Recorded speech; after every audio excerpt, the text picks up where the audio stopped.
اللہ تعالیٰ نے حضرت انسان کے لیے ہدایت کے من جملہ ذرائع میں سے ایک ذریعہ کتابیں اور صحیفے بنائے۔ قرآن مجید سب سے آخر میں نازل ہوا، اور جتنی ماضی میں نازل ہونے والی کتابیں اور صحیفے تھے ان میں جو کچھ تھا اس کا خلاصہ قرآن کی شکل میں موجود ہے، اور قیامت تک آنے والے اور ما بعد قیامت معاد کی ساری چیزیں قرآن میں رکھی گئی۔ اور قرآن کے نازل ہوتے ہی باقی کتابیں منسوخ ہو گئی۔ کتابوں پر اعتقاد، یقین، ایمان ضروری ہے، لیکن عمل صرف قرآن پہ ہوگا۔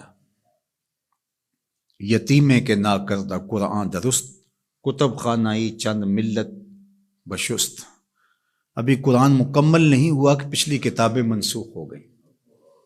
قرآن کے پہلے حرف سے ہی پچھلی کتابیں منسوخ ہو گئیں۔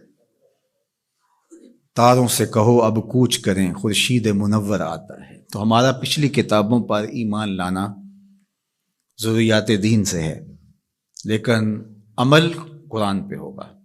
اس وقت دنیا کا کوئی بھی مذہب، کسی بھی مذہب کا ماننے والا، وہ اپنے مذہب کی کتاب کو ہاتھ میں پکڑ کے یہ نہیں کہہ سکتا کہ یہ وہی کتاب ہے جو نازل ہوئی۔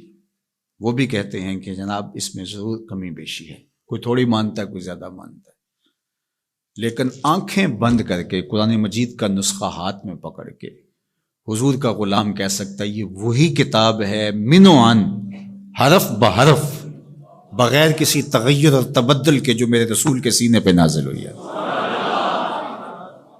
تو یہ چیز کس قدر تیقن پیدا کرتی ہے، کس قدر یقین کی بجلیاں پیدا کر دیتی ہے سینے میں۔ پھر آنکھیں بند کر کے عمل کیوں نہیں کریں گے؟ کتاب پر ایمان لانے کا مطلب پوری کتاب پر ایمان لانا، اس کے تقاضوں پر ایمان لانا، اس کے احکام کو ماننا، اور اس کے نواہی سے اجتناب کرنا، یہ تقاضا ہے اس ایمان کا۔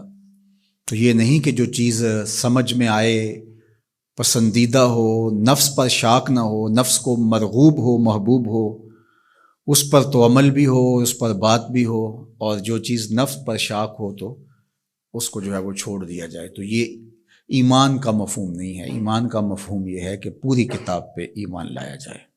اور جبریل امین حضور کے قلب اطہر پر القاء کیا ہے قرآن کو، حضور کی زبان پہ نہیں اترا، حضور کے دل پہ اترا ہے۔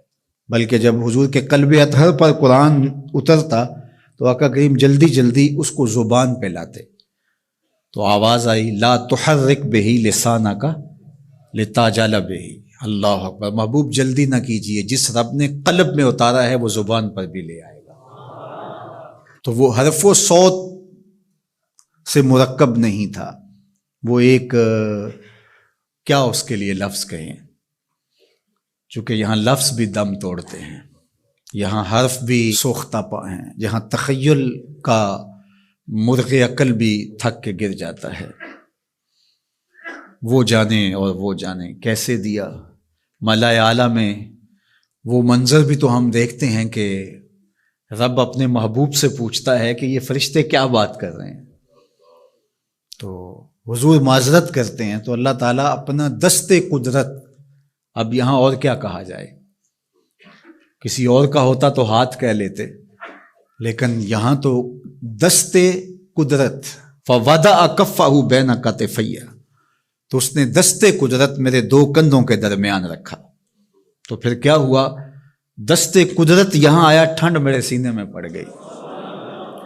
اللہ اکبر، فعلمت ما فی السماوات والارض، تو پھر کوئی کائنات کی چیز رہی نہ جو میرے سینے میں ڈال نہ دی گئی ہو۔ تو یہ ایک اور کیفیت ہے، اس کو آپ اس تدریس سے، یہ جو پھٹی کے ایک طرف استاد ہوتا ہے اور دوسری طرف شاگرد ہوتا ہے، درمیان میں نصاب پڑا ہوتا ہے، ایک یہ ہے، یہ طریق ہے، یہ بھی درست ہے، اس کا انکار نہیں ہے، لیکن یہ کیفیت اور ہے۔ ابسط ردا کا یا ابا ہریرہ، ابو ہریرہ کہا حضور مسئلہ بہت ہے، بہت کچھ سنتا ہوں، پتہ نہیں جاتا کہاں ہے، کہا چادر بچھاؤ۔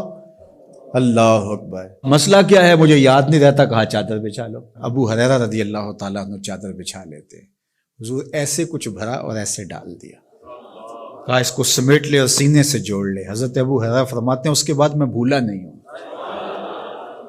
تو وہ کیا ڈالا تھا جو ایسے ڈالا تھا؟ اللہ اکبر۔ تو یہ ساری چیزیں صوت و آہنگ سے جڑی نہیں ہوتی.